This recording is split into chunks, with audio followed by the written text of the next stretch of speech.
There is a secluded lake just a short walk from my home in Parsonfield, Maine. I have been fishing there for as long as I can remember. Most of the time, I am the only person out on the water. The kayak is heavy, so it does not tip over easily, even in strong wind. I also keep it covered so animals do not crawl inside. I had already caught a few trout and placed them in my cooler. Then I heard movement near the shoreline. I turned and noticed someone standing by the water, tipping over a barrel and pouring something into the lake. It looked like they were dumping something harmful. I tried to get a better look what was being poured out. It might have been red, but it was too dim to be completely sure. I decided I needed to leave. I could not stop myself from shouting at him, but at the same time, I no longer felt safe staying there. I planned to report it to the Department of Environmental Protection. While covering it, I suddenly heard a single sharp crack nearby, like something snapping under a person's foot. I turned slightly, about to ask who was there, but I held back. Instead, I rushed to finish covering the kayak faster than I ever had. It only took a couple of minutes to get back, but I kept glancing behind me the entire time, convinced someone might be following. When I got home, I quickly stored my gear in the shed and went inside. I locked the door faster than I ever had before. I cleaned the trout and put them in the fridge, planning to cook them the next day. That night, I decided to eat leftovers instead. The fear I felt during the walk home instantly returned. It confirmed what I had been thinking. It was late, and there was no reason for anyone to show up. My lights were on, and my car was in the driveway, so whoever it was knew I was inside. All my blinds were closed, though, so they could not see in. The knocking came again. The microwave beeped, signaling the food was ready, and I am sure the person outside heard it. The windows were slightly open, and then I heard tapping on one of them. The fact that he tracked me to my house told me everything I needed to know. He kept knocking and calling out. I shouted for him to leave, or I would call the police. I intended to call anyway, but I hoped the warning would scare him off. He answered in a calm voice, asking me to open the door so he could explain. I repeated my warning, and after that, I heard nothing more from him. Then I called the non-emergency police line and reported both the dumping at the lake and the man coming to my house. I also filed a report online with the Department of Environmental Protection. Doing that helped ease my mind enough to try to sleep. Around 2 in the morning, I woke up to a loud crash downstairs. I jumped out of bed and grabbed my Glock from the closet. I could hear someone trying to move quietly up the creaky stairs. I stood behind my dresser near the closet, holding the gun and aiming at the doorway. Slow footsteps approached. My bedroom is the closest to the stairs, so it would be the first room reached. Then I heard the doorknob slowly turn, followed by the door opening. A shadowy figure stepped into the room. He raised his hand slightly, almost as if trying to calm me. I noticed he had a small blade. I heard him rush downstairs and exit through the front door. I immediately ran down, locked the door, and called 911. The living room window had been smashed, and broken glass was scattered everywhere. I explained that I had already filed a report earlier. Worried the barrel might disappear by morning, I went back to the lake that night with 2 officers to show them where it happened. It was clear the man had made sure to remove any evidence. I gave the police a detailed description of him. After the officers left, I stayed in the living room the entire night with my gun beside me, watching television. My brother Dale stayed with me, while my other brother and I went to Home Depot to get what we needed. I cannot think of any other reason why that man would follow me home and break in. Trust your instincts when something feels wrong. I am convinced that if I had opened that door, things could have ended very differently for me. Ever since I was very young, the older men in my family would take me out fishing whenever they had the chance. It felt less like a hobby and more like a tradition that everyone followed. Being the youngest meant I was expected to eventually become just as skilled as they all claimed to be. The ones who treated it most seriously were my dad and his brother Matthew. Our homes looked like something straight out of a fishing show. I will not go into too much detail, but the moment you walked into our house, you could immediately tell my parents spent more time on the water than they did on land. This story is not actually mine, though. It belongs to my dad. He is not someone who scares easily, but whenever he shares this story, he seems like a completely different person. He avoids talking about it most of the time, but every now and then, during family gatherings or special events, someone will bring it up and he will tell it. My dad, John, had gone fishing with my Uncle Matthew and their close friends, Rich, Jeff, and Monty. They left early, before the sun had even risen. Their destination was a remote location they all agreed was perfect for fishing. It took a couple of hours by boat from the nearest marina, hidden away in a quiet cove that very few people visited. They knew the area for its plentiful bass and the occasional pike. The trip began like any other, with the boat gliding through mist, rising off the water, while they laughed and shared stories over the sound of the engine. They eventually anchored in a familiar cove surrounded by thick forest. Monty was the first to open a beer, even though it was still early. My dad often says Monty is the wild one in the group, a guy who drinks more than he should. They spent hours fishing, with only the sounds of lures hitting the water, their laughter, and the occasional crush of empty beer cans, since they were drinking heavily. As time passed, they caught a good number of fish, each catch bringing a small moment of excitement. As evening approached and the light began to fade, a thick fog rolled in across the water. My dad describes it as if the boat was completely swallowed by it. Rich, the most experienced among them, kept saying he had never seen fog that dense before. Jeff, the joker of the group, was almost as drunk as Monty, and neither of them seemed concerned by the situation. Darkness was setting in. At first, they thought they could simply wait for the fog to clear, but it showed no signs of lifting. My dad and Rich suggested that Matthew try steering the boat out of the cove and into open water where the fog might be lighter. Matthew agreed, but he barely avoided crashing into the shoreline. Not wanting to risk damaging his prized boat, he refused to push further. They slowly accepted that they would likely have to spend the night there. My dad pointed out they should inform their families, but unfortunately, they had drifted into an area with no signal. Since my dad needed to take care of something work-related, ignoring the situation was not an option. He offered to go on to land to search for a signal, and Rich and Jeff decided to go with him.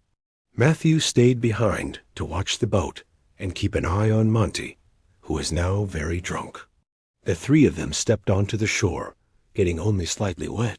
My dad grabbed the emergency flares before leaving, just in case they needed to signal their location. Using their phone flashlights, they moved into the dark forest. All of them had experience with camping, so the woods themselves did not frighten them much. They began walking uphill, hoping a higher spot would give them better reception. My dad always emphasizes how dark the forest was, combined with the strange heaviness of the fog. It felt as though they were pushing their way through it. As they adjusted to their surroundings, they started hearing unusual clicking sounds. At first, it came from in front of them, but soon it surrounded them completely. It did not resemble any natural sound they had ever heard. The noise had a pattern, but it was uneven, almost like someone tapping out a message meant only for the forest. One thing became clear to them. It was not natural. It was made by something human. The realization that they were not alone hit them instantly. Rich, who had the most outdoor experience, quickly whispered for them to turn off their lights. He warned them not to reveal their position, his voice filled with real concern. As their flashlights went dark, the darkness felt even heavier than the fog. The clicking stopped suddenly, replaced by a silence that felt suffocating. They stood frozen, unsure of what to do next. All of them likely had the same thought. The idea that they had stumbled upon some kind of secret gathering deep in the woods was terrifying. Then, without warning, the silence broke with rustling sounds, now much closer. Then silence again. Then a deep, horrifying scream echoed through the trees, filled with raw pain. Before they could react, heavy footsteps came rushing toward them. The three of them turned and ran back the way they had come. Acting on pure fear, my dad fired a flare behind them. The flare cut through the fog and lit up the forest. For a brief moment, everything became visible, and what they saw was terrifying. In the red glow, they saw more than 10 people dressed in what looked like tribal clothing. Some of them were holding wooden spears. The light vanished almost instantly. Jeff let out a scream and nearly fell, but Rich grabbed him and kept him moving. My dad says this was the most intense fear he has ever felt. They pushed through branches and roots as they ran. Somehow, they made it out of the forest and back to the shoreline.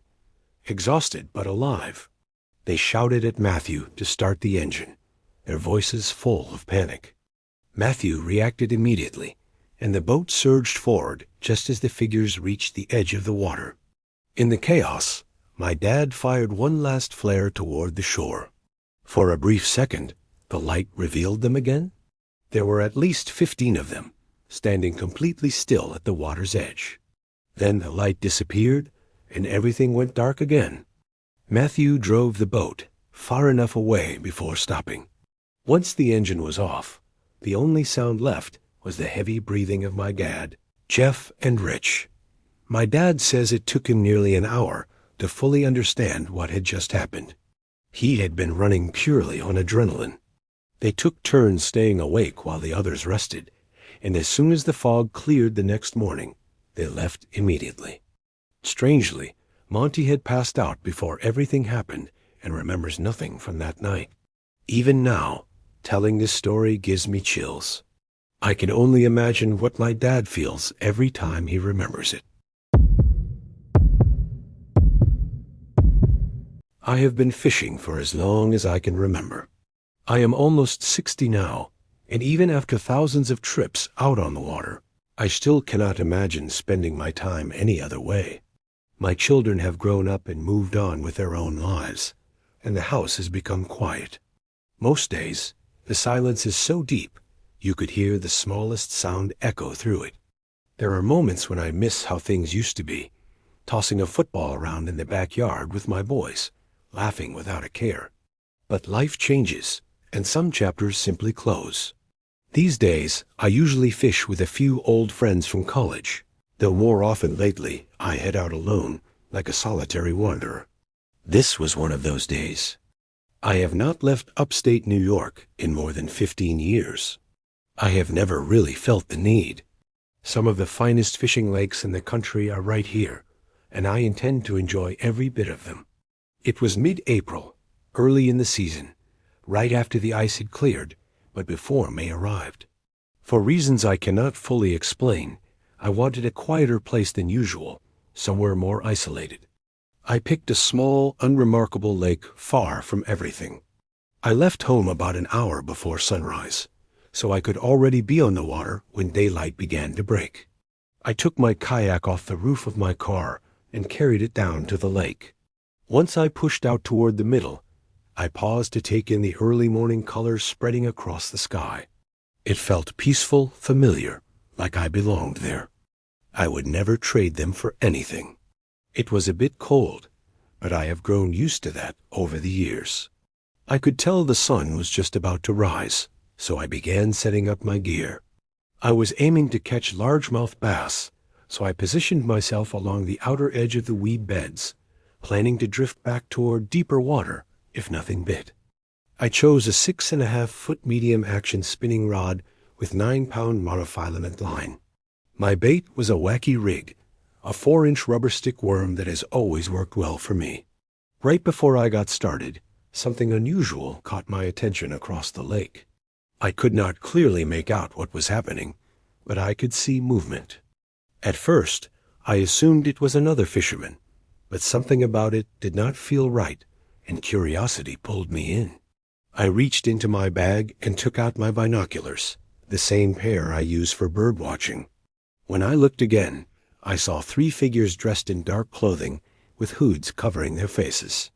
They seemed to be digging near the edge of the lake. I kept watching closely. When they finished digging, I expected them to place something into the hole. Instead, one of them reached down and pulled something out. Even with the binoculars, I could not tell what it was. Then the other 2 followed, pulling out more items from the ground. I was completely puzzled. Moments later, they began throwing those objects into the lake. Each one hit the surface with a clear splash.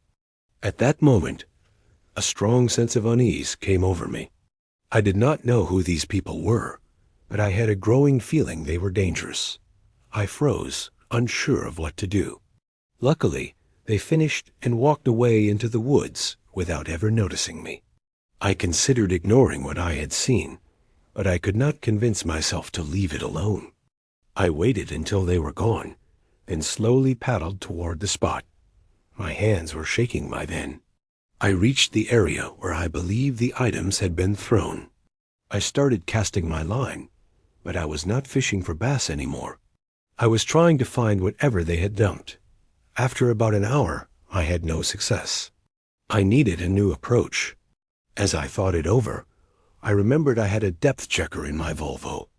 Determined to figure this out, I paddled back to shore, retrieved the device from my car, and returned to the same spot. By then, I was sweating despite the cold air. I used the tool to probe the lake bottom. At first, it felt like nothing but soft mud. Then suddenly, I felt something solid, something metallic. I marked the location in my mind and picked up my rod. I removed my usual setup and tied on the largest hook I had. I let the line out slowly, feeling every movement through my fingers. Decades of fishing experience were guiding me in that moment. Soon, I felt a slight resistance. The line had caught on something. I moved it carefully, trying to hook whatever was down there. After about a minute, the pull became stronger. I had it. I reeled it in slowly, making sure not to lose it. When it finally came out of the water, I felt a chill run through my entire body. There, hanging from my line, was a black 9mm handgun. Those men had thrown a gun into the lake. At that instant, I no longer felt safe. I did not even try to search for the other items. I carefully brought the gun into my kayak without touching it and headed straight back to shore. The moment I reached land, I called the police. They began a full investigation and recovered several other strange items from the lake. I stayed and watched because I needed to know what else was down there. They found a keychain holding several keys, along with a bundle of old coins from different countries wrapped in cloth. The strangest discovery was a locket. It had been damaged by the water, and the images inside were faded beyond recognition. The officers told me they would contact me if they ever connected the items to a crime. They never did, but that was not the end of it. One night, some time after the incident, I heard voices outside my house. Someone said, "That is the car. I am sure of it." I could hear people moving around in my yard. They never knocked or rang the bell, but I could tell there were several of them circling the house before they eventually left. I have no idea if they were the same individuals. And if they were, I do not know whether they still keep an eye on me when I go out. I informed the police again, hoping it would lead somewhere, but once again nothing came of it. I am left with more questions than answers. Why were those items buried in the first place? And why would anyone return just to dig them up and hide them again? Perhaps they thought the lake was a safer place than the ground. Or maybe those things had been buried for years, and someone finally decided to retrieve them for reasons I cannot understand. Whatever the truth is, it remains the strangest experience I have ever had while fishing. Throughout my life, I have always gone through different phases when it comes to hobbies, and then eventually move on to something new that kept me entertained. In the summer of 2022, fishing became my main obsession. About an hour away from where I live, my family owns a shore house that has been in our possession for decades. It sits right on the water with a lagoon and a small Boston weir. My friends and I would regularly go there to fish and relax. A few months later, in October, my two friends Kevin and Arian decided we should head back to the shore house for a weekend. The goal was to catch striper, since they are plentiful during the fall. Kevin was really into fishing, which is what got me hooked on it in the first place. At the time, our boat was out for maintenance, so we had no choice but to fish from the beach and nearby piers. We met up on a Friday afternoon, and I drove us there. Once we arrived, we spent the day fishing from different piers along the inlet. By the time night came, only Kevin had managed to catch anything. It was just a small bass, nothing impressive. Feeling a bit disappointed, we decided to stay up late and try fishing on the beach instead. Kevin mentioned a good spot about 15 minutes away. Eventually, it opened into a small gravel area that seemed like a parking spot. Since we planned to stay until sunrise, we packed accordingly. After about a 5-minute walk, the path opened up to a huge stretch of beach. We set up our little area with chairs, a speaker, and 2 coolers. One cooler was filled with ice for fish, while the other had snacks, water, and some beers. He also had small bells that attach to the rod tips, so you can hear when there is movement. We cast our lines, opened a few beers, and settled in to wait. We were enjoying ourselves, playing music loudly without worrying, since the beach was completely empty. In the middle of a conversation, Arian suddenly stopped talking. He turned the music down and quickly looked to his left. He asked if we heard that. We said no and asked what he meant. He paused for a moment as if trying to focus, then said he thought he heard someone yell. Considering it was around 1 a.m. on a hidden beach, it did not seem likely, so we brushed it off and kept talking. Still, it made us more alert. A few minutes later, just after I cast my line again, I noticed something in the distance, out of the corner of my eye. As it got closer, we realized it was a person walking toward us. We immediately went quiet and turned off the music. The man approached us. He looked to be in his 40s or 50s, wearing a dark blue jacket with both a hat and hood covering his head. He stared at us for several seconds before speaking in a low voice, asking what we were doing. It was obvious what we were doing. Kevin replied that we were fishing. The man grunted slightly and nodded. After that, he said nothing else. We exchanged glances, wondering if he might try something. Even so, there were 3 of us, so it did not seem like he could do much. Suddenly, one of the bells rang, breaking the silence. By the time I returned to take the hook out, the man had already turned around and was walking away. We watched his figure disappear into the darkness. We checked to make sure all our belongings were still there, and talked about how strange the encounter had been. Since he left without causing any trouble, we assumed he was just an odd guy and tried to move on. We kept the music off just in case and continued talking while having a few more beers. After a while, as I stared out into the distance, I thought I heard something. It took me a moment to recognize it, but when I did, my stomach dropped. It was the only car parked there, and there were no houses nearby for miles. Panic set in, and we ran back toward the car, leaving everything behind. It took a couple of minutes to get there. When we arrived, I was completely shaken. My tires had been cut, and the driver's side window was smashed. The operator asked if we had seen anyone suspicious. We told her about the man who had approached us earlier. She asked if we knew where he went, and I said no. Right as I said that, we heard movement in the woods nearby. Fear rushed through me. It felt like we were trapped. We ran about 200 yards down the road and hid among the trees. I told the operator, and she instructed us to stay quiet and remain hidden. Within 10 minutes, we saw police cars drive past with their lights on. We went back and found officers searching the area. Several things had been taken, including my wallet, some cash from the glove box, and most of Kevin's fishing gear. The police found a large knife on the ground nearby, which they collected as evidence. I explained everything while still full of adrenaline. They told us we made the right decision by running and hiding, and said it was very possible the man intended to harm us. Hearing that made me realize how serious the situation had been. The officers were reassuring and even helped us gather our equipment. They took our information and drove us back to the house. We stayed awake the rest of the night, trying to process everything that had happened. The next morning, Arian arranged a ride for us, and I got my car back from the repair shop a few days later. To this day, it remains the most terrifying experience I have ever had. What was supposed to be a simple fishing trip turned into a nightmare that cost me a lot of money in damages. I never heard back from the police, which means that man is likely still out there. After that night, I completely lost interest in fishing and have not gone back to it since.